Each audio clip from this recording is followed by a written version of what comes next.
வணக்கம். வரலாறு என்றால் என்ன? போன வகுப்புல யூனிட் 1ம் 2ம் பார்த்தோம்.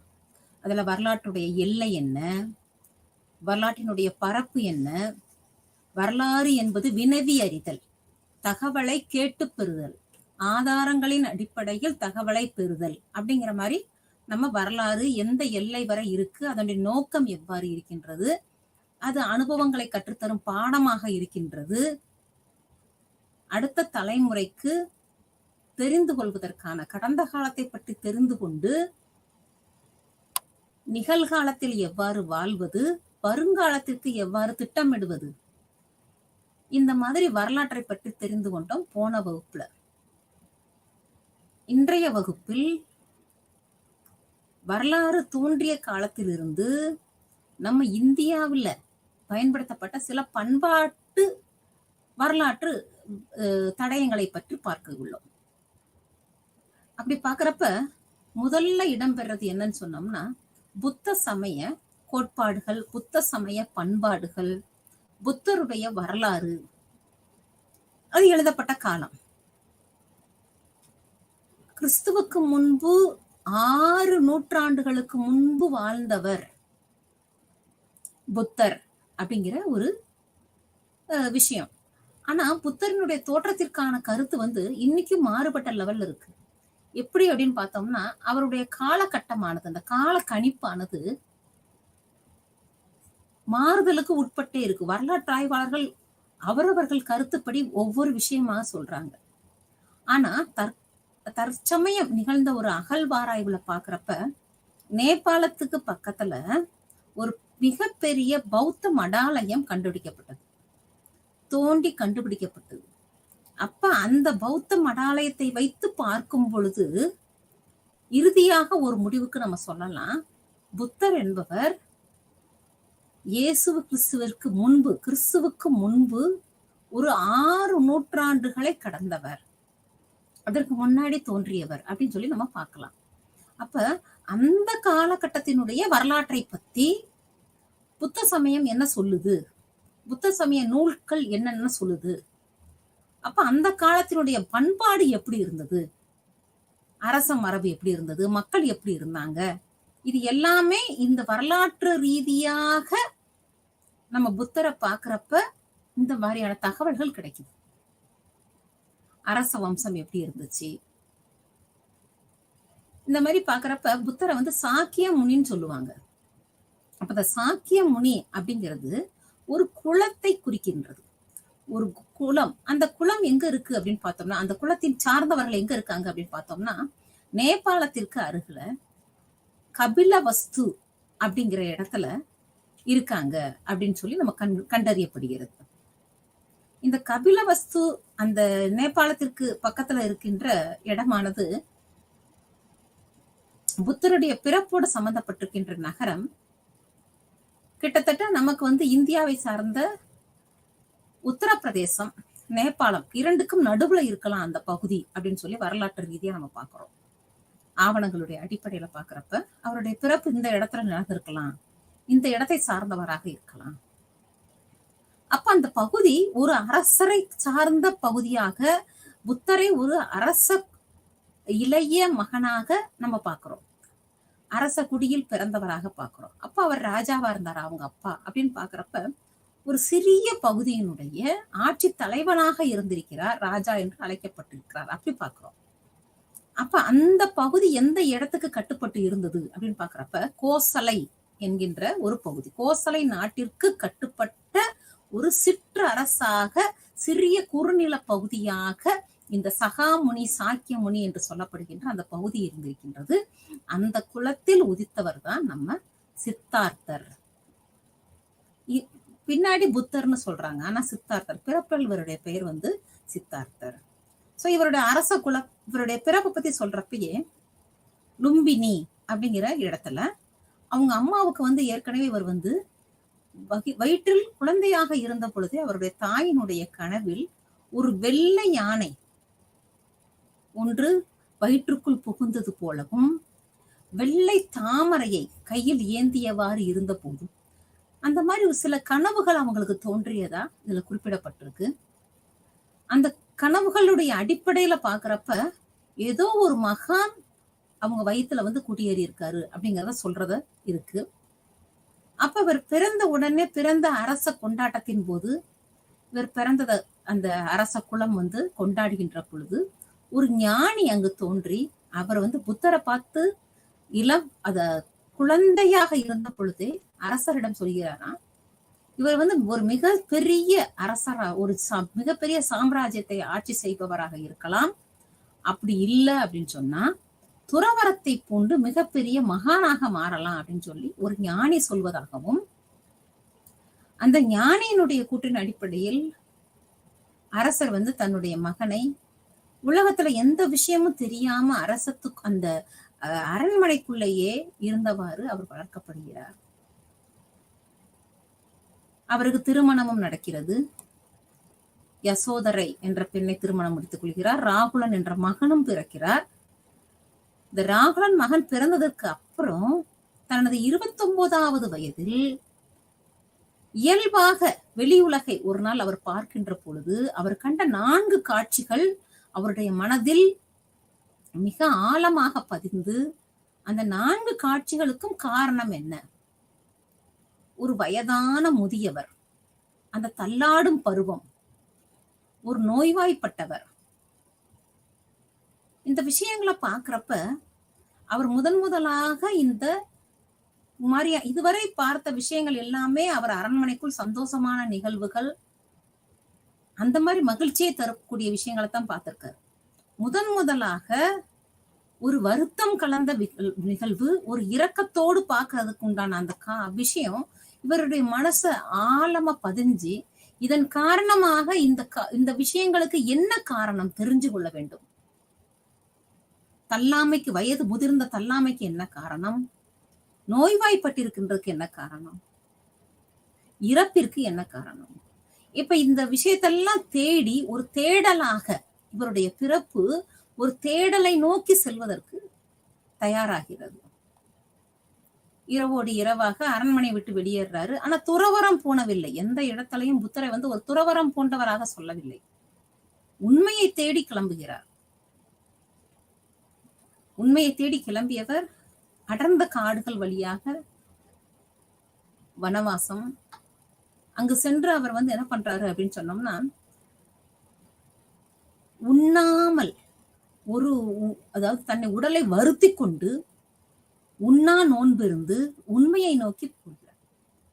எனக்கு இந்த உண்மை தெரிஞ்சு ஆகணும் அப்படிங்கிறப்ப அவர் தன்னை தானே வருத்தி கொண்டு, அப்ப அவருக்கு ஒரு 5 சீடர்கள் கிடைக்கிறாங்க. அந்த இடத்துல தன்னுடைய கருத்துக்களை அவர்களிடம் தெரிவிக்கிறார். இந்த மாதிரி இருக்கிறப்ப அந்த பக்கம் போற ஒரு இசை ஞானி என்ன பண்றாரு அப்படின்னா, அந்த இசை ஞானி இவரோட சீடர்கிட்ட ஒரு விஷயத்த சொல்றாரு. அந்த விஷயம் இவர்கிட்ட ரொம்ப பெரிய மாறுதலை கொடுக்குது. யாழில் அந்த நாணை பூட்டுவது, இசை மீட்டும் கருவியான அந்த யாழில் நாணை பூட்டுவது, அந்த நாணை பூட்டுறப்ப எப்படி பூட்டணும் அப்படின்னு சொல்லி விடுறாரு. ரொம்ப இறுக்கமாகவும் பூட்டக்கூடாது, ரொம்ப தளர்வாகவும் பூட்டக்கூடாது. அந்த இறுக்கமாக பூட்டிவிட்டால் அதுவும் உடைஞ்சு போயிடும், அருந்து போய்விடும். நான் தளர்வாக பூட்டிவிட்டால் அதிலிருந்து ஒளியே வராது. அப்ப இந்த 2 விஷயங்கள் அவர் கூறியது யாழை மீட்டுவது பற்றி. ஆனால் புத்தருக்குள் ஒரு பெரிய மாற்றத்தை கொடுத்தது. இம்மாதிரி உணவின்றி உடம்பை வருத்தி தன்னைத்தானே வருத்தி கொள்வதால் நம்ம இறந்துதான் போவோம். இல்ல அரண்மனையில இருந்த மாதிரி ஒரு மகிழ்ச்சியை மட்டுமே அனுபவிப்பவராக இருந்தாலும் நமக்கு நிச்சயம் மோட்சம் கிடைக்காது. அப்ப 2ற்கும் நடுவில் விழித்துக் கொண்டே நம்மை சுற்றி இருப்பவற்றை பார்த்து அதில் இருந்து மெய்ஞானம் பெற வேண்டும் அப்படிங்கிற எண்ணம் வந்து அவருக்கு வரும். உடனடியாக அதற்கு மேற்படுவோம் அப்படின்னு சொல்லி ஒரு பக்கத்துல இருந்த ஒரு ஆத்துல இறங்கி நல்லா குளிச்சுட்டு, ஆனா அவரால் குளிச்சு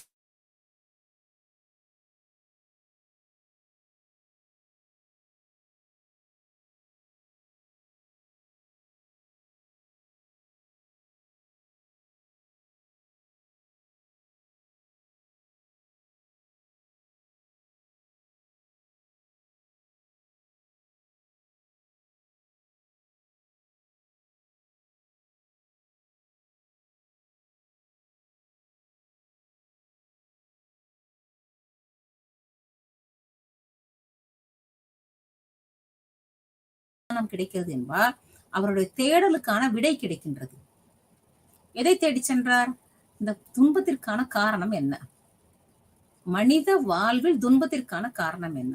இதில் வரலாற்றிலிருந்து நாம் பார்க்கின்ற பார்வை, நம்மளுடைய பார்வை எப்படி இருக்கணும் அப்படின்னு சொன்னா, மதச்சார்பற்று அந்த காலகட்டத்திலேயே ஒரு உலக ஞானம் பெறுவதற்காக புத்தர் தேடி சென்றார். அவரை பின்பற்றி அவ்வளவு பேர் இருந்தாங்க அப்படிங்கறத நம்ம தெரிஞ்சுக்க முடியுது. அப்ப தான் கண்ட உண்மைகளை தனக்கு கிடைச்ச ஒரு மகிழ்வான விஷயம், அந்த மகிழ்வான விஷயங்களை சீடர்கள்ட்ட, சாரநாத் அப்படிங்கிற இடத்துல ஒரு மான் பூங்கா, அந்த மான் பூங்கால வச்சு தான் பெற்ற இன்பத்தை தான் எல்லார்ட்டையும் பகிர்ந்துக்கிறார். தன்னோட வச்சுக்கல. தன்னை பெரிய ஞானியாக எந்த இடத்துலையும் புத்தர் காமிக்கவே இல்லை. தன் ஞானியாகவும் காட்டிக்கொள்ளவில்லை, கடவுளாகவும் காட்டிக்கொள்ளவில்லை. ஒரு குருவுக்கும் சீடருக்கும் என்ன உரையாடல் இருக்கின்றதோ அது மாதிரியான உரையாடல் தான் அவர்கிட்ட இருக்கு. அப்ப அந்த குருவானவர் சீடர்களுக்கு இந்த தான் பெற்ற விஷயத்தை எல்லாத்தையும் கற்றுக் கொடுக்கிறார். இப்படிலாம் இருக்கணும் அப்படின்னு.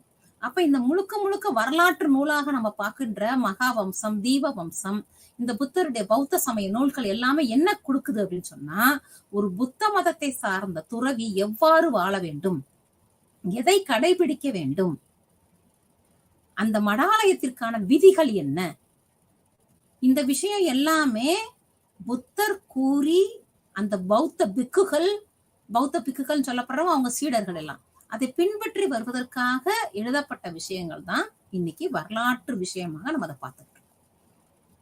அப்போ ஒரு குருவானவர் ஒரு சீடருக்கு தான் உரைக்கின்ற, அதாவது கடைபிடிக்க வேண்டிய விதிமுறைகள் தான் அந்த நூல்களாக நாம பார்க்கிறோம். அப்ப அதுக்கு ஒரு 4 உண்மைகளை சொல்றாரு. உலகின் 4 உண்மைகள். ஆசையே துன்பத்திற்கான காரணம். அந்த துன்பத்தை விட்டொழிக்க வேண்டும் அப்படின்னு சொன்னா அதுக்கு 8 விதமான நன்னெறிகளை நம் வாழ்வில் பின்பற்ற வேண்டும் சொல்றாரு.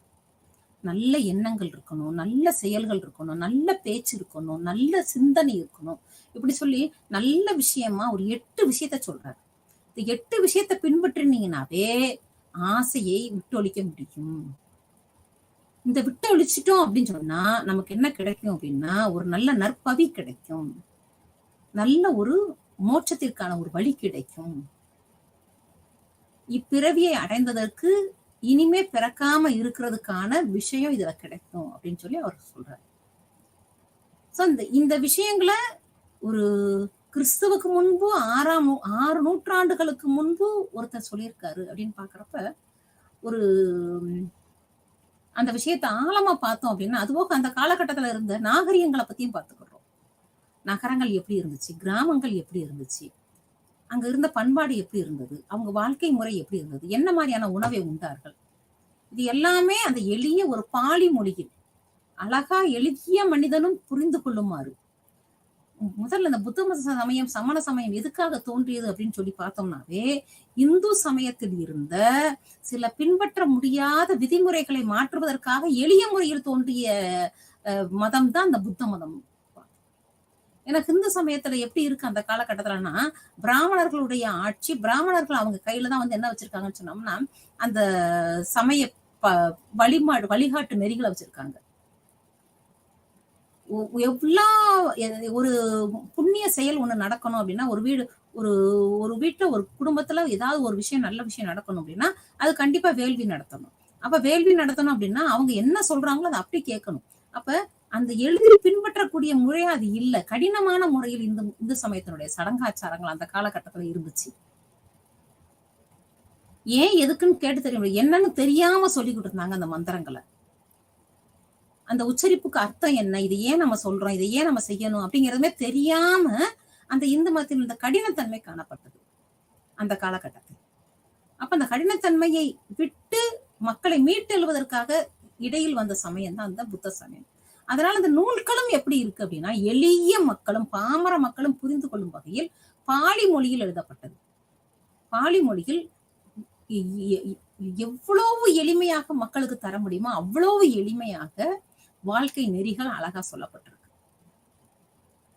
இந்த 8 விஷயத்த, 8 நம்பிக்கைகளை, நன்னெறிகளை வாழ்வில் ஒருவன் கடைபிடித்தால் அவன் கண்டிப்பாக நற்கதி அடைவான் அப்படிங்கிறத எவ்வளவு அழகா எளிதா சொல்ல முடியுமோ அவ்வளவு அழகா சொல்லியிருக்காரு புத்தர்.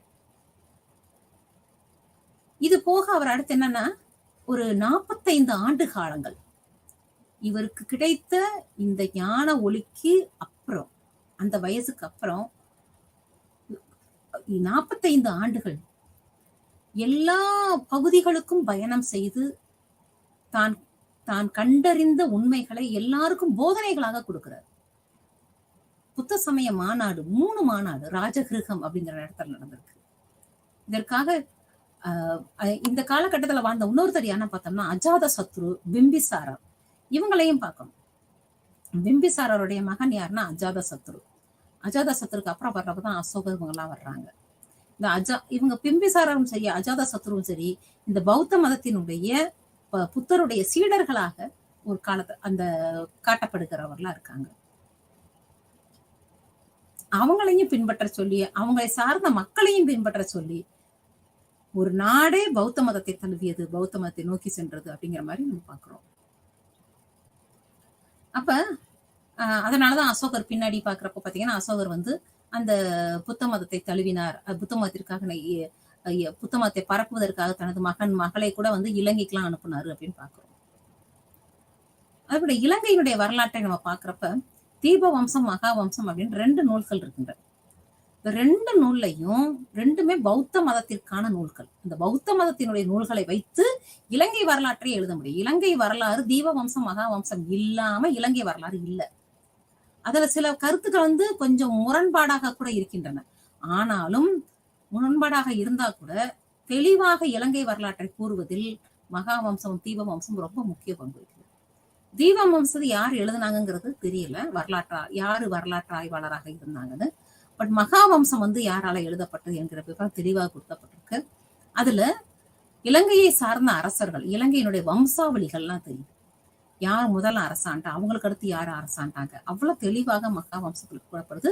மேலும் பௌத்த மதத்தை தழுவப்பட்ட முதல் நாடாக இலங்கையை குறிக்கப்பட்டு இலங்கையில தான் முழுக்க முழுக்க பௌத்த மதம் முன்னேறுவதற்கு அந்த பௌத்த பிக்குணிகள் என்னென்ன செய்யணும், அவங்க சேவைகள் செய்யணும் அப்படிங்கிறது எல்லாமே அதுல மகாவம்சத்துல கூறப்பட்டிருக்கு. மகாவம்ச நூலை பார்த்தோம்னா அப்படின்னு சொன்னா அந்த வரலாற்று பார்வையில நம்ம அதை பார்த்தோம்னு சொன்னோம்னாவும் இந்த புத்தர் அந்த காலகட்டத்துல ஒரு வெறுமையை, அந்த சான்றுகள் இல்லாத தன்மை இல்லாம எவ்வாறு அந்த வரலாறானது அந்த காலகட்டத்துக்கு எழுதப்படுறதுக்கு ரொம்ப முக்கிய பங்காற்றி இருக்கிறது இந்த நூல்கள் அப்படின்னு சொல்லி நம்ம பார்க்கலாம். இறுதியாக அவர் குசி நகரை நோக்கி செல்கிறார். குசி நகர்லதான் அவர் பரிநிர்வாணம் அடைந்தார் அப்படின்னு நம்ம கேள்விப்படுவோம். அவர் பரிநிர்வாணம் அடைகிறதுக்கு முன்னாடி பன்றி மாமிசத்தை தனது சீடரிடம் பெற்றுக்கொண்டு அந்த பன்றி மாமிசத்தை சாப்பிட்ட சிறிது நேரத்திலேயே அவருக்கு உடல்ல இரத்த பேதி ஏற்பட்டு அவர் பரிநிர்வாணம் அடைகிறதுக்கு காரணமா இருந்தது. அப்ப அதுக்கு கூட சொல்றாரு, நீ கொடுத்த உணவு தான் நான் பரிநிர்வாணம் அடைகிறதுக்குன்னு சொல்லி வருத்தப்பட்டாத. கம்மாளர் மரபை சார்ந்தவர் சீடரவன் சொல்றாரு. சீடர்கிட்ட போய் சொல்றாரு, எப்படி ஒருவன் ஞானம் பெறுவதற்கு முதல்ல யார்கிட்ட உணவு வாங்கி சாப்பிடுறானோ அதை விட முக்கியமானது பரிநிர்வாணம் அடைவதற்கு முன்பாக உணவருந்தியது. நீ அந்த அளவுக்கு நீ முக்கியமானவன் ஆயிடுற, நீ குற்ற உணர்ச்சியோட இருக்க தேவையில்லை, இதுதான் இவருடைய மறைவிற்கு காரணம், நீ குற்ற உணர்ச்சியோட இருக்க தேவையில்லை அப்படிங்கிற வார்த்தையும் சொல்லியிருக்காரு. அதாவது சாதாரண எளிய மக்களிடம் கூட சென்று பழகுவது, ஒரு தோழமையோடு பழகுவது, இந்த உணர்வுகள் அங்க காட்டப்பட்டிருக்கு. அந்த காலகட்டத்துல மனிதர்கள் அப்படி இருந்தாங்கன்னு சொல்லப்பட்டிருக்கு. அதே நேரம் சொல்ல வேண்டிய, மக்களுக்கு சேர வேண்டிய, அவங்க எதை பின்பற்ற வேண்டும், எதை பின்பற்றினா சரியாக இருக்கும் அப்படிங்கிறதையும் ரொம்ப ஆணித்தரமாக அழுத்தி சொல்லியிருக்காங்க. இந்த மாதிரி இருக்கணும் அப்படிங்கிறது. அப்ப அந்த பௌத்த மதத்தினுடைய பிற மதங்களை மதித்ததா எப்படி அப்படின்னு பாக்குறப்ப பிற மதத்தை பற்றி குறை சொல்லவில்லை, ஆனால் பிற மதத்தை பற்றி உயர்வாகவும் சொல்லவில்லை. ஆனா புத்த மதத்தை பற்றி உயர்வாக கூறியிருக்கு. எல்லா இடத்துலையும் எந்த இடத்துலையும் பிற மொழிகளை தாக்கியோ பிற மதங்களை தாக்கியோ எந்த இடத்துலையும் சொல்லப்படல. அவர் குசி நகரத்திற்கு சென்று பரிநிர்வாணம் அடைந்தார் அப்படின்னு பாக்குறோம் கடைசியா. அப்ப அந்த இறுதியாக அவருடைய பரிநிர்வாண நிலை கூட நமக்கு சிற்பங்கள்ல எல்லாம் பார்த்தோம்னா தெரியும். அவர் பரிநிர்வாணம் அடைந்திருப்பாரு. அது அவரை சுத்தி இருக்கின்ற ஓவியங்கள் எல்லாமே சாதாரணமா வந்து மோர் விற்க போற ஒரு பொண்ணு, அந்த பொண்ணு தலையில மோர் பானையோட அப்படியே அழுத நிலையில இருக்கிற மாதிரி, ஒரு சிறுவன் மன வருத்தத்தோட இருக்கிற மாதிரி, இப்படி எல்லாருடைய உணர்வுகளையும் அப்படியே பிரதிபலிக்கின்ற மாதிரியான விஷயங்கள்லாம் வந்து நம்ம புத்த மத நூல்களையும் பார்க்கிறோம். புத்த எங்கெங்கெல்லாம் நம்ம அந்த மாதிரி வரை ஓவியங்களாக காணப்படுதோ அது எல்லாத்தையும் நம்ம வந்து பார்க்க முடியுது.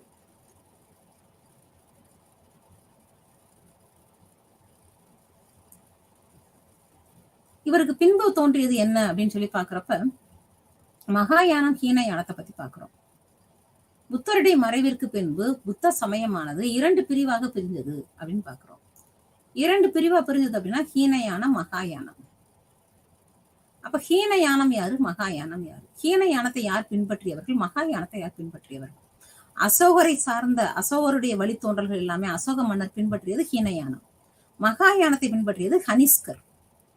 2 பேருமே வந்து புத்த சமயத்திற்கு ரொம்ப வந்து உறுதுணையா இருந்தாங்க அப்படின்னு. அப்ப அசோகருடைய வரலாற்றை அறிவதற்கு கூட இந்த பௌத்த சமய நூல்கள் வந்து ரொம்ப உதவியாக இருக்கின்றது.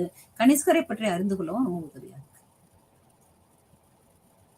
அந்த கலிங்க போர், அசோகருடைய கலிங்க போரை பற்றி சொல்வது எல்லாமே. அப்ப அந்த ஹீனயானம் மகாயானத்துக்கு என்ன வித்தியாசம் ரெண்டும் அப்படின்னு சொல்லி பாக்குறப்ப, அவர் குசி நகர்ல போய் பரிநிர்வாணம் அடைந்த உடனே அவருடைய உடலை எரிக்கிறாங்க. அவருடைய உடலை எரித்து அந்த வகை சாம்பலை அதை பிரித்து அந்த சாம்பலை 8 வகையா பிரிச்சு 8 இடங்கள்ல வைத்து ஸ்தூபிகளாக விகாரங்களாக கட்டப்பட்டிருக்கு. அது எல்லாமே 8 இடங்களில் அவருக்கு நினைவாக வைக்கப்பட்டிருக்கு. அப்ப அவர் மறைந்துட்டாரு அப்படின்னதுக்கு அப்புறம் ஹீனயானம் என்ன சொல்லுச்சு அப்படின்னா, புத்தரை கடவுளாக பார்க்கவில்லை, புத்தரை ஒரு குருவாகத்தான் பாக்குறாங்க. குருவா பார்த்து அவர் என்ன சொல்றாரோ அதை அப்படியே பின்பற்றுவது, கடைபிடிப்பது மட்டுமே ஹீனயானத்துல இருக்கு. மகாயானத்துல பாக்குறப்ப என்னன்னா, புத்தரை கடவுளாகவே வழிபடுவதே மகாயானத்துல பெரிய விஷயமா இருக்கு. கடவுளாக வழிபடுவதுன்னா சிலை செஞ்சு, அதாவது நம்ம ஏற்கனவே நம்ம பார்த்தோம் இந்து சமயத்தில் இந்த மூட நம்பிக்கைகள் அந்த கடினத்தன்மையை புரிந்து கொள்வதற்காக தான் திரும்பி வந்து என்ன செஞ்சு இந்த புத்த சமயம் தோன்றியதுன்னு பார்த்தோம். ஆனா புத்த சமயத்துல திருப்பி பழையபடி என்ன ஆகுதுன்னா, இந்த இந்து சமயத்தில் இருக்கின்ற இந்த உருவ வழிபாடு இது எல்லாமே திருப்பி உள்ள வருது மகாயானத்துல பாக்குறப்ப. மகாயான புத்த சமயம் முழுக்க முழுக்க அது சம்பந்தப்பட்டது. புத்தரையும் புத்தருக்கு பின்பு தோன்றியவர்களையும் கடவுளாக வணங்கியது மகாயானம். ஹீனயானம் புத்தரை குருவாக பார்த்து கொண்டு அவர் காட்டிய வழி நெறியகளை பின்பற்றி அவர் பாதையில எப்படி போறது அப்படின்னு காட்டுச்சு.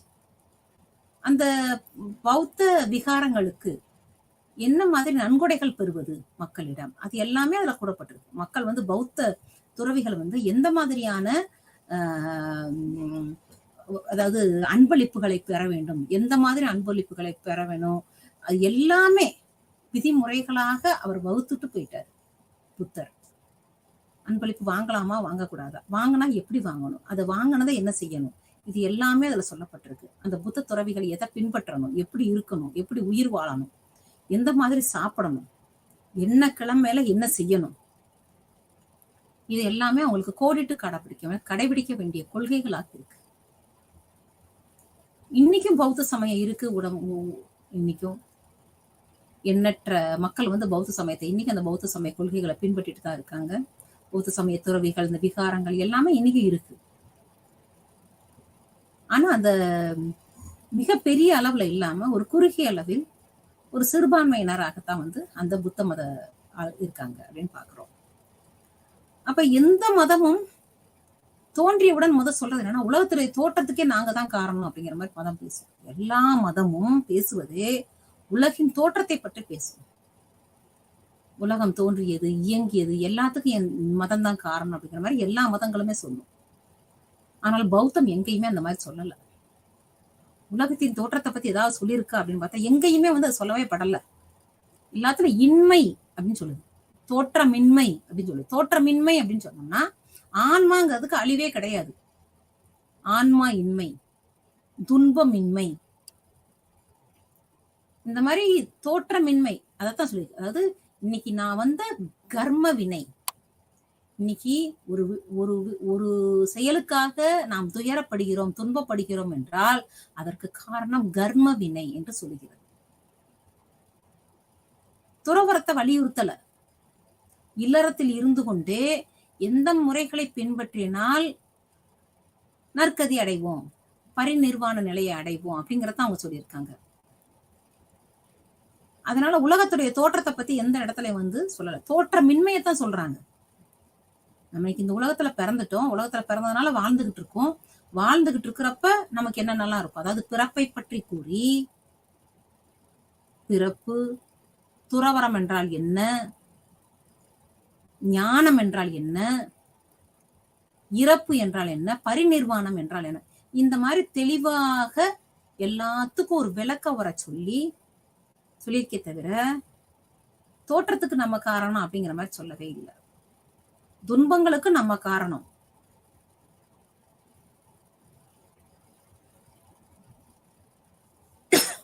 நம்மளுடைய பிறவி பயன் என்ன அப்படின்னு பாக்குறப்ப, இந்த ஆன்மாவை கடந்து, ஆன்மாவுக்கு என்னைக்குமே அழிவே கிடையாது.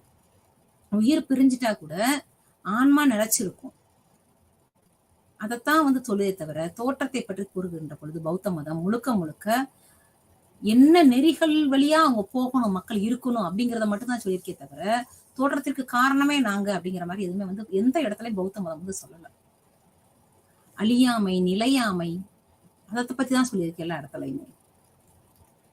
அதே போல சார்பில் தோற்ற கொள்கை அப்படின்னு பாக்குறப்ப எதை சார்ந்து ஒரு விஷயம் இருக்கு அப்படிங்கறத சொல்றாங்க. நம்ம பற்றற்று இருப்பது அப்படிங்கறது எந்த இடத்துலயும் சொல்லல. பற்றற்று இருப்பதுன்னா ஒண்ணுக்கும் தொடர்பு இல்லைன்னு அர்த்தம்.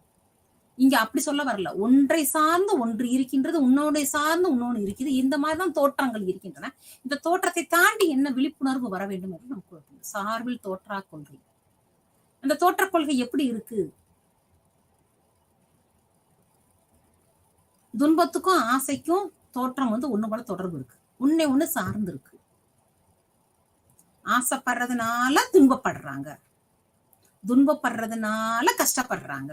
அப்ப இது சார்பில் தோற்றம்.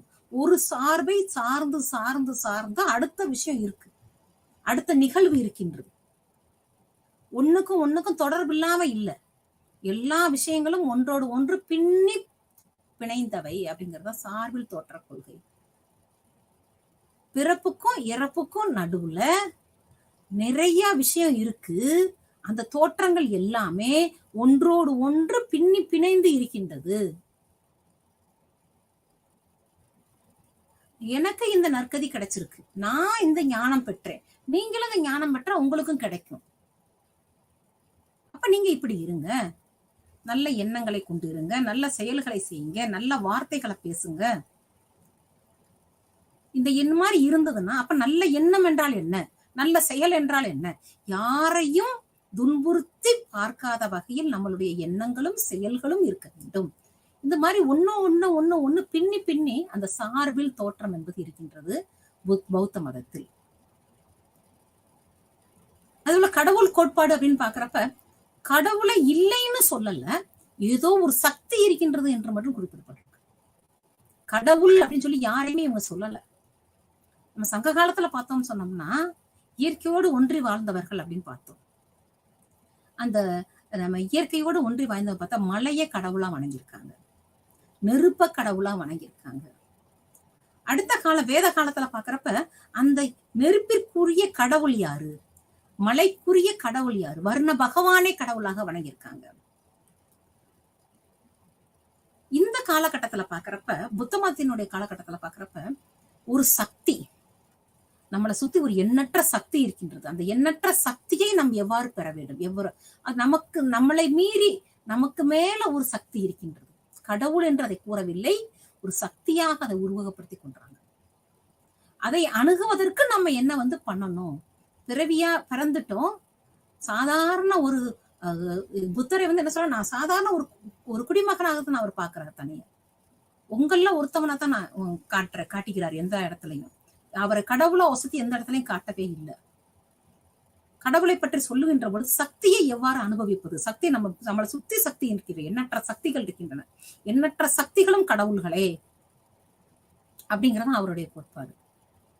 உனக்குள்ள ஒரு சக்தி இருக்கு, எனக்குள்ள ஒரு சக்தி. நீ ஒரு கடவுள்னா நானும் ஒரு கடவுள், நீ ஒரு மனிதன்னா நானும் ஒரு மனிதன். எனக்கு இது கிடைச்சிருக்கு, உனக்கு அது கிடைக்கணும். அதுதான் வந்து கடவுள் கோட்பாடா வந்து சொல்றாங்க. அப்ப பௌத்தம் விதைத்த விதை என்ன? அறிவியலை சார்ந்திருக்கின்றதா? அறிவியல்னா நம்ம என்ன சொல்லுவோம் அப்படின்னா, எல்லா விஷயத்துக்கும் அறிவியல் பூர்வமான, ஆதாரபூர்வமான, விஞ்ஞான பூர்வமான ஆதாரத்தோட ஒண்ணு சொன்னாதான் அது அறிவியல் சார்ந்ததுன்னு நம்ம சொல்லுவோம். அப்ப பௌத்த மதம் அறிவியலை சார்ந்திருக்கின்றதா அப்படின்னு பார்த்தா அறிவியலை சார்ந்து இல்ல. அதுல மிகைப்படுத்தி நிறைய விஷயங்கள் சொல்லப்பட்டிருக்கு. அது யாரால் சொல்லப்பட்டது என்பது தெரியவில்லை. ஆனா சில விஷயங்கள் இருக்கு. அதை நம்மளால ஏத்துக்க முடியல சில விஷயங்களை. ஆனா சில விஷயங்களை ஏத்துக்க முடியுது. எதை ஏத்துக்க முடியுது அப்படின்னு சொன்னா அவருடைய என்ன கருத்துக்களை, அவர் கூறிய கருத்தோட்டங்களை நம்மளால புரிஞ்சுக்க முடியுது. பௌத்தம் விதைத்த விதை என்ன அப்படின்னு சொன்னா, மனுஷன்ட்ட ஒரு மனிதனாக பிறந்தவன் இந்த மனிதனாக பிறந்த பிறவியை கடந்துதான் ஆகணும். துறவரம் பூண்டோம்னா தப்பிச்சு போயிடலாமா? கிடையாது. அப்ப துறவரம் பூண்டாலும் என்னென்ன செய்யணும்? துறவரம் பூணுங்க, பூனி பௌத்த மத பிக்குகளா இருங்க, பிக்குணிகளா இருங்க. அதாவது ஆண்கள் பெண்கள் பிக்குகள் பிக்குணிகள்வாங்க. இந்த மாதிரி இருங்க. ஆனா அப்பையும் நீங்க எதெல்லாம் பின்பற்றணும் அப்படிங்கிற மாதிரி விதிகள் தான் கூறப்பட்டிருக்கே தவிர இந்த வாழ்க்கையில இருந்து தப்பிச்சு போறது எதுவுமே கொடுக்கல. வாழ்க்கையை அனுபவித்து வாழ்ந்து எவ்வாறு கடக்க வேண்டும், வாழ்க்கை என்ற பெரும் ஓடம், இந்த வாழ்க்கை பெருங்கடலை கடப்பதற்கு உரிய ஒரு தோணியாக பயன்படுத்திக்கோங்க பௌத்த கருத்துக்களை தான் புத்தர் சொல்றாங்க எல்லா இடத்துலயும்.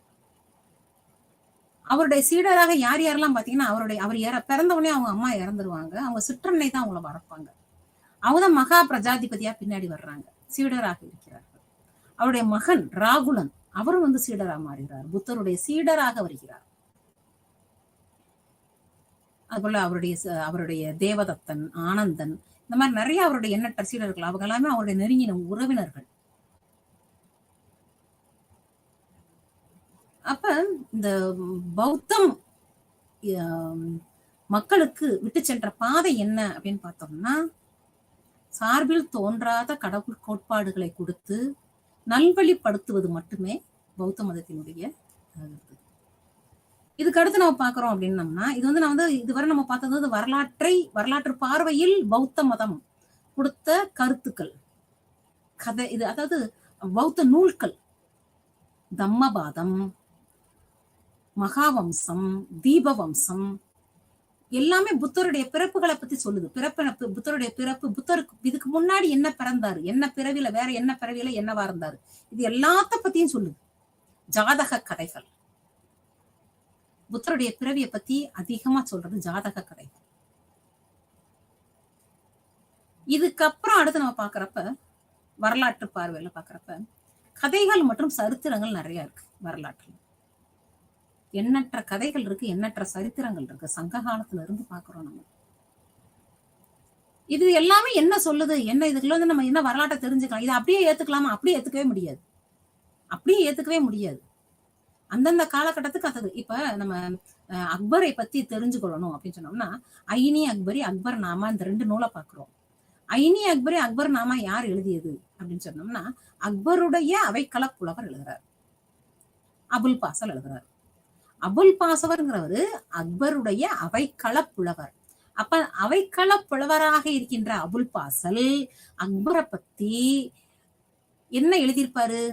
நல்ல விஷயங்களை மட்டும் எழுதியிருப்பாரா, தீய விஷயங்களை எழுதியிருப்பாரா? அவருடைய அவைக்கள புலவரானவர் ஒரு சார்ந்துதான் எழுதியிருப்பார். கண்டிப்பா அக்பருடைய புகழாரம் சுட்டப்படுகின்ற விஷயங்கள் மட்டும்தான் சொல்லப்பட்டிருக்கும். கண்டிப்பாக அக்பருக்கும் ஒரு சிறிய ஒரு எதிர்மறை எண்ணங்கள்லாம் இருந்திருக்கலாம். அந்த எதிர்மறை எண்ணங்கள் எங்கேயுமே காட்டப்பட்டிருக்காது. அப்ப ஒரு சார்ந்து எழுதப்பட்ட அந்த விஷயங்களை வரலாற்றுக்கு பயன்படுத்திக்கலாமா அப்படின்னு பார்த்தா கேள்விக்குறிதான். ஆனா இதை அதை வந்து அதுக்காக வந்து ஒரு புறந்தள்ளி விட முடியாது. அது காட்டும் நூல்கள் என்ன, அக்பருடைய அந்த சரித்திரத்தில் இருந்து அந்த காலகட்டத்தில் என்னென்ன நிகழ்வுகள் நடந்திருக்கின்றன என்று தெரிந்து கொள்ளலாம்.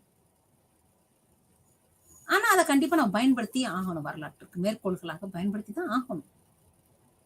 அவருடைய படை திட்டம் என்ன, அவருடைய சமயம் என்ன, தீன் இலாகி என்ற மதத்தை பின்பற்றினார் அப்படின்னு பார்ப்போம். அப்ப அவர் அது மத கொள்கை என்ன? இவ்வளோ பெரிய நாட்டுக்கு ஒரே மதம், எவ்வளவு ஒரு நல்ல கொள்கை. இன்னைக்கு இருக்கின்ற மத கலவரத்துக்கெல்லாம் முற்றுப்புள்ளி வைப்பது போல ஒரு நல்ல ஒரு எண்ணம். இந்த எண்ணங்களை பத்தி தெரிஞ்சுக்கலாமே தவிர முழுக்க முழுக்க அதை நம்பி வரலாற்றை புனைய முடியாது. இது போல கதைகள் மற்றும் சரித்திரங்கள் எண்ணற்று காணப்படுகின்றன. காவிய இலக்கியங்கள், சரித்திரம் சொல்றவ பாக்குறப்ப ஹர்ஷ சரிதம். ஹர்ஷ சரிதத்தை எழுதியது யாருன்னா பாணப்பட்டர். பாணப்பட்டர் யாரு? ஹர்ஷருடைய புலவர், ஹர்ஷருடைய அவைக்கள புலவர். இந்த பாணப்பட்டர் என்ன எழுதியிருக்காருன்னா, அந்த ஹர்ஷ சரிதத்தை நம்ம நிறைய விஷயங்கள் தெரிஞ்சுக்கிறோம். ஹர்ஷர் யாரு, அவருடைய பிறப்பை பற்றி மட்டும் மிக தெளிவாக 2 அத்தியாயங்கள் முழுவதும் அதையே எழுதியிருக்காரு, ஹர்ஷருடைய பிறப்பை பற்றி. அப்ப ஹர்ஷருடைய பிறப்பை பற்றி சொல்றப்ப ஹர்ஷருடைய அப்பா, அப்பாவுக்கு அப்பா, அந்த வம்சாவளியே தெளிவா தெரியும். ஹர்ஷர் எந்த வம்சத்தை சார்ந்தவர், எந்த நாட்டு பகுதியில் பிறந்தவர், அவருடைய தாயார் யாரு, தமக்கையார் யாரு, அவருடன் பிறந்தவர்கள் யார் யாரு, இவ்வளோ தெளிவாக அவருடைய வம்சாவளி குறிப்பிடப்படுகிறது. ஹர்ஷ சரிதம். அதன் பின்பு அவருடைய படையெடுப்புகள் என்ன, அவருடைய சீர்திருத்தங்கள் என்ன, அவர் நாட்டு மக்களுக்கு என்ன செஞ்சாரு, அவருடைய இறப்பு எவ்வாறு இருந்தது, அவர் காலகட்டத்துல என்னென்ன நிகழ்வுகள்லாம் நிகழ்ந்தன, இது அனைத்தையும் நம்ம பார்த்து தெரிஞ்சுக்கலாம் ஹர்ஷ சரிதத்துல இருந்து. இது சரித்திரம். அப்ப காவிய இலக்கியங்கள்னா என்ன அப்படின்னு பாக்குறப்ப நம்ம காளிதாசனது காவியங்களை பார்க்கலாம். ரகுவம்சம், மேகதூதம், இதெல்லாம் இவர் எழுதியது. ரகுவம்சம், ரகுவம்சம் என்பது ராமனின் அவதாரத்தை பற்றி குறிப்பிடுகின்ற ஒரு இலக்கியம். ரகுவம்சம் என்றாலே ஒரு சூரிய வம்சத்திலிருந்து ஆரம்பிக்கின்றார். அப்ப ராமரை பற்றி மட்டும் அதுல குறிப்பிடல, ராமருக்கு முன்னாடி பிறந்தவங்க எல்லாரையுமே ராமருக்கு முன்னாடின்னு சொன்னோம்னா அவங்க அப்பா, அவங்க தாத்தா எல்லாத்தையும் சொல்லி, ராமருக்கு பின் வருகின்ற வழித்தோன்றல்களையும் சொல்லி, அதுல ராமருடைய பங்கு என்ன, ராமருடைய முக்கியத்துவம் என்ன என்பதை பற்றி தெளிவாக கூறப்பட்டிருக்கு ரகுவம்சத்தில். அப்ப காளிதாசன் தன்னுடைய காவியத்தை படைக்கிறப்ப முதல்ல எப்படி ஆரம்பிக்கிறாரு பாருங்களேன், ஒரு ஏதாவது ஒரு கடவுளை வணங்கி விட்டுத்தான் அந்த காவியத்தை எழுத வேண்டும். காவியம் எழுதப்படுவது ராமருக்கு. ராமரின் காவியத்தை எழுதுகின்ற காளிதாசன் முதலில் வணக்கத்தை யாருக்கு வைக்கிறார் அப்படின்னா சிவனுக்கும் பார்வதிக்கும் வைக்கிறார். சிவனையும் பார்வதியும் பிரிச்சு பார்க்க முடியாது, சிவனுக்கும் பார்வதிக்கும் சேர்ந்து ஒரு வழிபாட்டு விஷயத்தை ஆரம்பிச்சதுக்கு அப்புறம் தான் காளிதாசன் தன்னுடைய காவியத்தை வரைய ஆரம்பிக்கிறார் ரகுவம்சமாக. ரகுவம்சத்துல பாக்குறப்ப அந்த காலத்துல இருந்த கிராம நாகரிகம் எப்படி இருந்துச்சு, நகர நாகரிகம் எப்படி இருந்தது, அரசருக்குரிய பண்புகள் என்ன, ராமர் ஏன் பட்டாபிஷேகம் சூட்டல, தசரதன் ஏன் என்ன செஞ்சாரு, இது தெளிவா அத ஒரு கதையாக நமக்கு கூறினால் கூட அந்த காலத்தில் நடந்த நிகழ்வுகளை நாம் நேர்ல பாக்குற மாதிரி இருக்கு.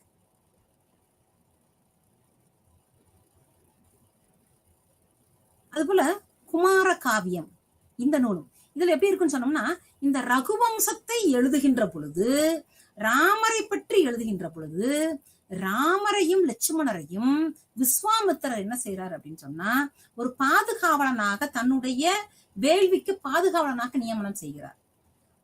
அப்ப நியமனம் செய்கின்ற பொழுது அவங்களுக்கு சில விஷயங்களை வலியுறுத்துறப்ப ராமருக்கும் லட்சுமணருக்கும் விஸ்வாமித்திரர் கூறியதாக வருகிறது குமார காவியம். குமார காவியம் என்பது என்னன்னு சொன்னோம்னா, முருகனின் பிறப்பு, முருகன் எப்படி பிறந்தாரு, 6 முக கடவுள் நம்ம சொல்லுவோம், 6 குழந்தைகளாக்கி அப்புறம் ஒரு சேர படைச்சாங்க அப்படின்னு நம்ம பாக்குறோம். இதெல்லாம் எங்க இருந்து தெரிஞ்சுக்கிட்டோம் அப்படின்னா இந்த காளிதாசனுடைய காவியங்கள் இருந்து தெரிஞ்சுக்கிட்டோம்.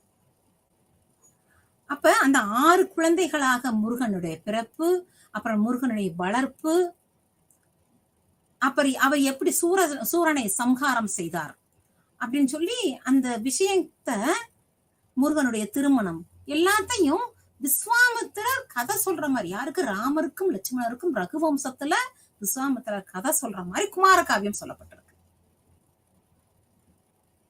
எவ்வளவு எளிமையான விஷயம் பாருங்க. எவ்வளவு எளிமையா பாமர மக்கள்கிட்ட ஒரு செய்தியை கொண்டு செய்யறதுக்காக எந்த மாதிரி சொன்னா அது ஒரு நாடக வடிவத்திலே வழங்கப்பட்டிருக்கு. அதை பாக்குறப்ப மக்களுக்கு வரலாறு அவங்களை சென்று அடைந்து உள்ளது. காவியங்கள் வாயிலாக, சரித்திரங்கள் வாயிலாக, கதைகள் வாயிலாக. அப்ப கதையெல்லாம் அவன் வந்து அப்படியே நம்ப வேண்டாம். கட்டுக்கதைகளும் இருக்கும், அதுல கொஞ்சம் கட்டுக்கதைகள் இருக்கும். இருந்தாலும் முழுக்க அதை நம்பலைன்னா கூட நம்ம என்ன பண்ணலாம், அதை வந்து ஒரு வரலாற்று பார்வையில் நம்ம பார்க்கலாம். வரலாற்று செய்தி அதில் என்ன சொல்லப்பட்டிருக்கு நம்ம பார்க்கலாம். காவிய இலக்கியங்கள் இதெல்லாமே சரிதத்தை கூறி நிறைய பேர் எண்ணற்ற அரசர்களின் சரிதங்கள் எல்லாமே அவங்க புலவர்களால் பாடப்பட்ட பாடல்களின் வாயிலாக, அவர்கள் கூறப்பட்ட ஒரு கதையின் வாயிலாக, ஒரு நாடகத்தை வடித்து கொடுத்திருக்காங்க, அந்த நாடக வாயிலாக அந்த சரித்திரங்கள் எல்லாமே நம்ம இன்னைக்கு தெரிஞ்சுக்க முடியுது. இதோட காளிதாசனுடைய இன்னொரு இது பார்த்தோம்னா மேகதூதம். மேகதூதம், அந்த மேகதூதத்துல எப்படி இருக்கு அப்படின்னு பார்த்தோம்னா, ஒரு தலைவன் தன்னுடைய தலைவிக்கு மேகத்தை தூதாக வைத்து ஒரு விஷயத்த சொல்ற மாதிரி. ஒரு தவறு செஞ்சதுனால ஒரு தலைவனானவன் அந்த அரசனால் நாடு கடத்தப்பட்டுட்டான். அந்த நாட்டுல இருக்க முடியாது. தவறு செஞ்சதுனால ஒரு பனிஷ்மெண்ட், அவருக்கு ஒரு தண்டனை வழங்கப்பட்டிருக்கு. அந்த தண்டனையினால் அவர் வந்து என்னவா இருக்காரு, நாடு கடத்தப்பட்டு வேற நாட்டுக்கு கொண்டு போயிட்டாங்க. அந்த வேற நாட்டுக்கு கூட்டு போறப்ப, நாடு கடத்தி போறப்ப வழியில பாக்குற மேகத்தை பார்த்து என்னுடைய தலைவீட்ட போய் இந்த நிகழ்வை சொல்லிருன்னு சொல்லி மேகத்தை தூதாக வைத்து பாடியதுதான் மேகதூதம். எவ்வளவு எளிதா இருக்கு பாத்தீங்களா? அதனால பின்னாடி பாக்குறப்ப ராமர் சீதைக்கு அன்னத்தை தூது விட்டாருங்கிற மாதிரி கூட நமக்கு அதுல இந்த ரகுவம்சத்துல காணப்படும். எளிமையான விஷயம், அதாவது இவ்வளோ பெரிய விஷயத்த கூட ரொம்ப எளிமையா கற்பனை நயத்தோடு ஒரு அரசனானவன் சாமானிய மனிதனோட எப்படி உறவோடு இருந்தாரு. இந்த ராமகாவி இந்த ரகுவம்சத்துல பாக்குறப்ப குகனோடு எப்படி ராமனுக்கு தொடர்பு இருந்தது. ஒரு சாதாரண படகோட்டி, ஒரு படகோட்டியிடம் ஒரு அரசன் எவ்வாறு பழகிறார், ஒரு நண்பனை போல பழகுகிறார். இந்த மாதிரி எல்லா விஷயங்களும் ஒரு இலக்கிய வாயிலாக நமக்கு அந்த வரலாற்று செய்திகளை வந்து சேர்கின்றன. சாகுந்தலம், ரகுவம்சம், மேகதூதம், குமார சம்பவம் எல்லாமே நம்ம காளிதாசனுடைய காவியங்களா பார்க்கிறோம்.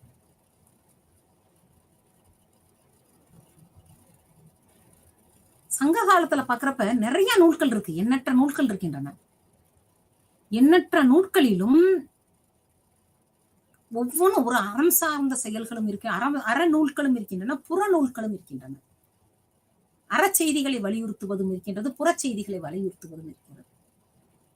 அறம் சார்ந்த கருத்துக்கள் அப்படின்னு சொன்னா ஒரு இல்லறம் எவ்வாறு இருக்க வேண்டும், ஒரு விருந்தோம்பல் பண்பு எப்படி இருக்க வேண்டும், ஒரு நண்பனுக்கான குணம் என்ன, இது எல்லாமே அறம் சார்ந்த நூல்களில் கூறப்பட்ட விஷயம். அதை நம்ம வரலாற்று பார்வையோடு அதை பார்க்க வேண்டும். வரலாற்று பார்வையோடு பார்த்து அதுல ஆதாரத்தோடு இருக்க வேண்டிய சில தகவல்கள் நமக்கு இருந்தது அப்படின்னு சொன்னா அதை நம்ம பயன்படுத்திக்கலாம்.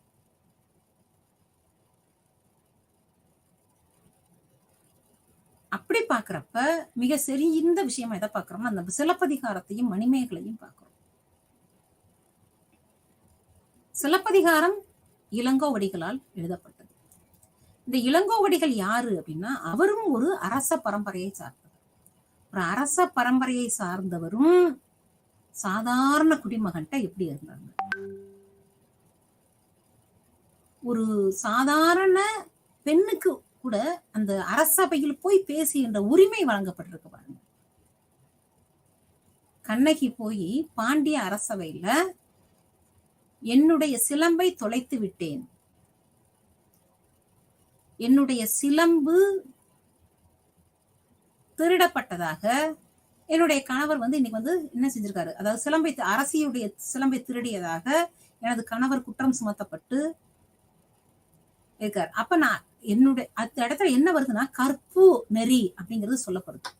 எந்த விஷயம் இருக்கணும் பெண்களுக்கு அப்படிங்கிற கற்பு நெறியும் சொல்லப்பட்டு அதுல தவறு நடந்துச்சுன்னா அந்த பெண் என்றால் கூட அவங்களால எந்த அளவிற்கு ஒரு அரசனை கூட கேள்வி இருக்க முடியும். அப்ப அந்த இடத்துல என்ன பேசப்படுது அப்படின்னா, அந்த உரிமை பேசப்படுகின்றன. ஒரு மனிதனுக்கான உரிமை, குற்றத்தை தட்டி கேட்கின்ற உரிமை சாமானிய மக்களுக்கும் உண்டு அரசன் முன்பு அப்படிங்கிற ஒரு சாதாரண விஷயம் அதுல நமக்கு புலப்படுது. இன்னைக்கு நம்ம நீதிமன்றத்தை அணுகுறோம் செய்கிறோம். அன்னைக்கு அப்படி இல்லைல்ல அந்த காலகட்டத்துல. அப்ப எவ்வளவு எளிதாக அந்த அரசவையில் போய் தனக்கு பாதிக்கப்பட்ட அநீதிக்காக, தனக்கு கிடைத்த அநீதிக்காக போராடி இருக்காங்க ஒரு பொண்ணுன்னு தெரியுது. அதே போல அந்த பாண்டிய மன்னனும் தவறு செய்தோம் அப்படின்னு சொல்லி வருந்தி உடனடியா உயிரை நீட்டார் அப்படின்னு பாக்குறோம். அப்ப இதெல்லாம் அந்த எவ்வளவு முக்கியத்துவம் வாய்ந்த விஷயமாக நீதி வழங்குவது செய்திகள் எல்லாமே கிடைச்சிருக்கு. அதுபோல மணிமேகலை, சிலப்பதிகாரத்தை பின்பற்றி மணிமேகலை, ஒவ்வொரு காவியங்களினுடைய ஒவ்வொரு காவியத்தை எடுத்து பார்த்தோம்னா ஒன்னொன்னுக்குள்ளேயும் இருக்கின்ற கற்பனை தலைவர்கள்லாம் நம்ம சொல்ல முடியாது. அவங்கதான் முழுவதும் வரலாற்றுல இருந்திருக்காங்க. அத ஒரு நம்ம மிகைப்படுத்தியிருக்காங்கன்னு நம்ம ரொம்பவும் சொல்ல முடியாது. ஏதோ ஒரு நிகழ்வு இருக்கின்றது, அது மக்களிடம் கொண்டு சொல்லப்படுகிறப்ப ஒரு சிறந்த உபமை நயத்தோட சொல்லப்பட்டிருக்கு அப்படின்னு சொல்லலாம். அப்ப அந்த காலகட்டத்தில் எப்படி சுற்றுச்சூழலை பாதுகாத்தாங்க, எப்படி மக்கள் பண்பாட்டுல உயர்ந்து இருந்தாங்க, வியாபாரம் எப்படி நடந்துச்சு, வணிகம் எவ்வாறு நடந்தது, யார் யாரெல்லாம் தமிழகத்துக்கு வருகை புரிந்து வியாபாரம் பண்ணாங்க. ஏன்னா கோவலன் என்பவன் அந்த இடத்துல என்ன பண்றாரு, ஒரு வியாபாரியாக அறிமுகப்படுத்தப்படுகிறார். அப்ப வியாபாரியாக அறிமுகப்படுத்தப்ப அவர் எந்த நகையை கொண்டு எங்க போய் வித்தாரு, எந்த நகையை வச்சு வியாபாரம் பண்ணாரு, எந்த இதெல்லாம் பண்ண, அப்ப இதெல்லாம் வர்றப்ப அப்ப அதுல சித்தரிக்கப்படுகின்ற விஷயங்கள் நம்ம ஏதுவ பார்க்கலாம். பூம்புகார் நம்ம இன்னைக்கும் பார்த்தோம் அப்படின்னு சொன்னோம்னா ஒரு துறைமுகமா தான் நம்ம இன்னைக்கு துறைமுகமாக ஒரு காலத்துல ரொம்ப சிறந்து விளங்கிய துறைமுகமா பார்க்கிறோம். இன்னைக்கு அதுல நிறைய அங்க கண்டெடுக்கப்பட்ட அகழ்வாராய்வு சின்னங்கள்லாம் பார்த்தோம்னா இதுல நடந்த விஷயங்கள் எல்லாமே அதுல உண்மையாக நமக்கு இருக்கு. வந்திருக்காங்க ரோமானியர்களும் கிரேக்கர்களும் வந்திருக்காங்க, வியாபாரம் புரிந்திருக்காங்க. அவங்க எங்க தங்கியிருந்தாங்க, அவங்க தங்கியிருந்த இடத்துல தோண்டப்பட்ட இடத்துல பார்த்தா முழுக்க முழுக்க ரோமானிய குவளைகள், முழுக்க முழுக்க ரோமானியர்கள் பயன்படுத்திய அந்த அவங்களுடைய ரோமானிய நாணயங்கள் கிடைச்சிருக்கு, கிரேக்க நாணயங்கள் கிடைச்சிருக்கு. அப்ப பெரிய பெரிய மரக்கலங்கள்லாம் வந்திருக்காங்க கிரேக்கர்களும் ரோமானியர்களும். இந்த நிலை தெரிய வருது. இது ஒரு வரலாற்று பார்வையோடு பார்க்கின்ற பொழுது நமக்கு அந்த வரலாற்று நிகழ்வுகள் அந்த காலத்துல இப்பெல்லாம் நடந்துடலாம். நம்மளாம் ஒரு அப்படியே போயிடுறோம். நம்ம ஒரு பூம்புகார்னு ஒரு பட்டணத்தை நம்ம கண் முன்னாடி நிப்பாட்டி அந்த பூம்புகார் பட்டணத்துல நல்ல வியாபாரம் நடக்கிற மாதிரி இங்க இருக்கின்ற மக்கள் அப்ப எதை கொடுத்திருப்பாங்க, அப்ப பணப்பரிமாற்றம் இருந்ததா, பணப்பரிமாற்றம் இல்லை என்றால் எவ்வாறு வியாபாரம் நடந்திருக்கும், அப்ப அவங்க எதை விரும்பி வாங்கினாங்க, அப்ப அவங்க அங்கிருந்து எதை கொண்டு வந்தாங்க, கிரேக்கர்களும் ரோமானியர்களும் வரப்ப சும்மா வரல, அப்ப அவங்க வர்றப்ப என்ன கொண்டு வந்தாங்க, கொண்டு வந்து இங்க ஒரு பொருளை கொடுத்துட்டு தான் இங்க இருந்து இன்னொரு பொருளை எடுத்துட்டு போயிருப்பாங்க. எடுத்துட்டு போனாங்களா, தங்கி பணிபுரிந்தாங்களா, கடற்கோள் சீற்றம்லாம் அப்ப வந்திருக்கா, நாகைப்பட்டினம், பூம்புகார் இன்னைக்கு நமக்கு ஒரு அழிவின் சின்னமாக நம்ம இன்னைக்கு நம்ம பாக்குறோம். அப்ப அந்த காலகட்டத்துல இருந்திருக்கிறது உண்மை, ரொம்ப வாய்ப்பு இருக்கு. மிகப்பெரிய ஒரு வணிக நகரமாக பூம்புகார் இருந்திருக்கின்றது, மதுரை இருந்திருக்கின்றது. நமக்கு இதுல தெரியுது, இது எல்லாமே இதுல தெரிய வருது. கிரேக்கர்களும் ரோமானியர்களும் சேர்ந்து நம்மகிட்ட வணிகம் புரிய வந்ததுனால அவர்களுக்கு ஒரு பெயர் உண்டு, யவனர்கள். யவனர்கள் என்றார் கேட்க ரோமானியர் ரெண்டையும் சேர்த்து சொல்ற பேர் தான் யவனர்கள். இந்த யவனர்களுக்கு என்ன இங்க நமக்கு ரொம்ப பிடிக்கும் அப்படின்னு சொன்னோம்னா மிளகு. மிளகுக்கு இன்னொரு பேரே உண்டு, யவனப்பிரியா அப்படின்னு ஒரு பேரே உண்டு. யவனப்பிரியா என்றால் மிளகு என்ற அர்த்தம். மிளக அவ்வளோ விரும்பி வாங்கிட்டு போயிருக்காங்க இங்க இருந்து. அதற்கு ஈடாக தங்கத்தையும் கொடுத்திருக்கிறார்கள், மதுபானத்தை கொடுத்திருக்கிறார்கள். இந்த மாதிரி ஒரு பண்டமாற்று முறையில் வியாபாரம் நடந்தது தெரியுது. சிலப்பதிகாரம் மணிமேகலை சிலப்பதி கோவலன் கண்ணகியை மட்டும் பட்டியிட்டு காட்டவில்லை. மணிமேகலையினுடைய தான தர்மத்தை பற்றி மட்டும் சொல்லவில்லை. அந்த காலத்துல மக்களுக்கு என்ன தேவை இருந்துச்சு, மக்களுடைய வாழ்க்கை எப்படி இருந்துச்சு, சமூகம் எவ்வாறு இருந்தது, சமுதாயம் எவ்வாறு இருந்தது, பொருளாதாரம் எவ்வாறு இருந்தது, அரசன் என்பவன் எவ்வாறு இருந்தார், இது எல்லாமே தெரிஞ்சுக்க முடியுது. ஒரு அந்த சிலப்பதிகாரத்தை சொல்ல வர்றப்ப அரசன் வர்றாரு. அரசன் வர்றப்ப சாதாரண மனிதன்கிட்ட கேட்டு வர்றாராம், இங்க இந்த மரத்தோட பேர் என்ன, இந்த மரம் வருஷம் ஃபுல்லா கனி கொடுக்குமா அப்படின்னு கேட்கிறாரு. ஒரு அரசருக்கு தெரியாத விஷயம் எதுவுமே இல்லை. அப்படி அவர் நினைக்காம சாதாரண மனிதனிடம் கூட கலந்துரையாடல் இருந்திருக்கின்றது. இந்த மாதிரி ஒரு விஷயத்த பேசுறப்பதான் அந்த சாதாரண மனிதனுக்கு ஒரு பயம் இல்லாம நம்மகிட்ட சுதந்திரமாக பேசுவான் அப்படிங்கிற எண்ணம் இருந்திருக்கின்றது. அப்ப ஒரு விஷயத்த பரிமாற்றல், ஒரு விஷயம் எவ்வாறு பரிமாறப்பட்டிருக்கிறது என்று தெரிய வருகிறது. அச்சய பாத்திரம் அல்ல குறையாத பாத்திரம் இருந்துச்சு அப்படின்னு பாக்குறோம். அதுல தான தர்மங்கள் பண்ணாங்க மணிமேகலை அப்படின்னு பாக்குறோம். இந்த மாதிரி விஷயம் எல்லாம் அந்த காலத்துல அறம் பொருள் எவ்வாறு சிறந்து விளங்கியது, அரசியல் ஸ்திரத்தன்மை எவ்வாறு இருந்தது, மன்னன் எதற்கு கட்டுப்பட்டு நடந்தாரு, எந்தெந்த குண அதிசயங்கள் நிறைந்தவரா இருந்தாரு, இது எல்லாமே நம்ம அதுல பார்த்து புரிஞ்சுக்கிறோம். இந்த இலக்கிய ஆதாரங்களை மட்டும் வச்சு பார்க்காம இந்த இலக்கிய நிகழ்வுகளுக்கு பின்னாடி கிடைக்கிற தொல்பொருள் சான்றுகளையும் வச்சு பார்க்கிறப்ப மிக சரியாக இந்த நிகழ்வு இருக்கின்றன. இதற்கு மேல பாக்குறப்ப நம்ம சங்க காலத்துல 5 வகை நிலங்களாக நம்ம பிரிச்சு பார்க்கிறோம். குறிஞ்சி, மருதம், நெய்தல், பாலை, இல்லைங்களா? அப்ப குறிஞ்சி என்றால் என்ன? எந்த இடமும் எந்த இடம் சார்ந்தோம், மலையும் மலை சார்ந்த இடமும். அப்ப அந்த அங்க என்ன கிடைக்கும், அவங்க அந்த பகுதியில வசித்த மக்கள் எவ்வாறு இருந்தாங்க, எதை நம்பி இருந்தாங்க, அவங்களுடைய உணவு வழக்கம் என்ன, அவங்களுடைய உடை என்ன, கடலும் கடல் சார்ந்த இடமும்னா அவங்களுடைய உடை என்னவா இருந்தது, அவங்களுடைய உணவு பழக்கம் எப்படி இருந்தது, அங்க யார் தலைவனாக இருந்தா, பாலை என்று ஒரு நிலம் இருந்ததா, அது பாலைவனத்தை குறிக்குதா, எதை குறிக்குது, அவங்க எல்லாம் திருட்டு தொழில் செய்தார்கள் என்றா அங்க அப்ப என்ன இல்ல, இங்க ஒரு ஒரு உற்பத்தி பொருளோ எதுவுமே இல்ல, மீதி இடத்துல எல்லாம் கிடைக்குது, கடல்ல கிடைக்குது, மலையில கிடைக்குது, சாதாரண நிலத்துல கிடைக்குது, நிலத்துல ஃபுல்லா பண்படுத்தி உணவு பயிர்களை உற்பத்தி செய்த வேளாண்மை தொழில் நடந்திருக்கின்றது. இந்த சங்ககால இலக்கியங்கள் எல்லாம் இந்த மாதிரியான இந்த அப்ப அவங்களுக்குரிய கடவுள் என்ன, மலையும் மலை சார்ந்த கடவுள்னா மலைக்கு மேல எந்த கடவுள் இருப்பாரு, அப்ப அந்த கடவுளை முருகனை கடவுளா வணங்கியிருக்காங்க. இப்படி ஒவ்வொரு விஷயமும் நமக்கு தமிழக நாகரிகம், பண்பாடு இவற்றை எல்லாம் வரலாற்று பட்டியலிட்டு காட்டுகின்றது. இந்த அனைத்து விஷயங்களும்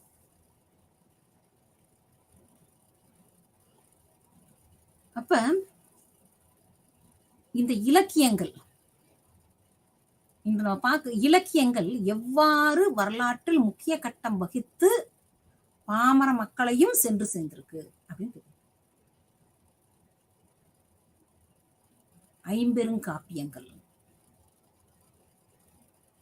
14 கணக்கு நூல்கள், சிலப்பதிகார மணிமேகலை மட்டும் இல்ல, நிறைய இருக்கு. திரிபீடகம், எண்ணற்ற வகையான நிகழ்வுகளை நமக்கு சொல்லிக் கொடுக்குது. ஒரு இலக்கிய இலக்கணத்தை கற்றுக்கொள்வதற்கு கூட நூல்கள் இருக்கின்றன. சான்றுகளின் அடிப்படையில் இது எழுதப்பட்டிருக்கா அப்படின்னு கேட்டா கண்டிப்பா இல்ல. சான்றுகளை வைத்து எழுதப்படுகின்ற காலகட்டம் அது இல்ல. ஆனா ஒரு ஆவணப்படுத்தப்பட்டிருக்கின்றன, நிகழ்வுகள் ஆவணப்படுத்தப்பட்டிருக்கின்றன. காலக்கிரம வரிசையில இருக்கா, சில இடத்துல இல்ல, சில இடங்கள்ல இருக்கு, சில இடங்கள்ல கரெக்டா வரிசையா இருக்கு, சரியாக கரெக்ட் அந்த கால கணிப்பு முறை சில இடங்கள்ல கரெக்டா பின்பற்றப்பட்டிருக்கு. இப்படி சிலப்பதிகாரமும் சரி, மணிமேகலையும் சரி, சுற்றுச்சூழலை பாதுகாக்கிறதுக்கு நம்ம என்ன செய்யணும், எல்லாமே எளிய மக்களுக்கு ரொம்ப தெளிவா சொல்லியிருக்கு.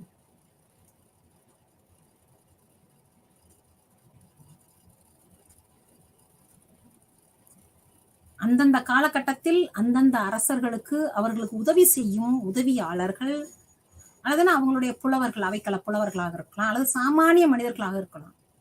அந்த மனிதர்கள் கூட அரசு என்பது என்ன, அரச குல சின்னங்கள் என்ன, எல்லாம் அதுல தெளிவா சொல்றாங்க. அரச குல சின்னங்கள் பாக்குறப்பயே அந்த பட்டத்து யானை எது வரும், பட்டத்து அரசர் எப்படி இருப்பாரு, பட்டத்து அரசருக்கு அடுத்து வர்றவர் யாரா இருப்பாரு, அப்பாக்கு அடுத்து மகன், இதுபடிதான் நடந்துச்சா, இல்ல ஒரு ஒரு சில காலகட்டத்தில் இப்ப கரிகால் சோழன் இப்பெல்லாம் பாக்குறப்ப அந்த சரியான முறையான வாரிசு இல்ல. அதனால என்ன செய்வாங்க, யானையை அனுப்பி, பட்டத்து யானையை அனுப்பி யார் கழுத்துல மாலை போடுதோ அவங்க அரசராகுவாரு. இதெல்லாம் அரச குல விதிமுறைகள்னு சொல்லி அப்படி ஒரு ஆகம விதிகளா எழுதப்பட்டிருக்கு. போர் புரியும் போது என்ன செய்யணும், போர் முரசு கட்டுலாம் என்ன, போரை எவ்வாறு அறிவிப்பாங்க, என்ன மாதிரி போர்கள்லாம் நடைபெற்று இருக்கு, என்ன மாதிரி படைகளை பயன்படுத்தியிருக்காங்க.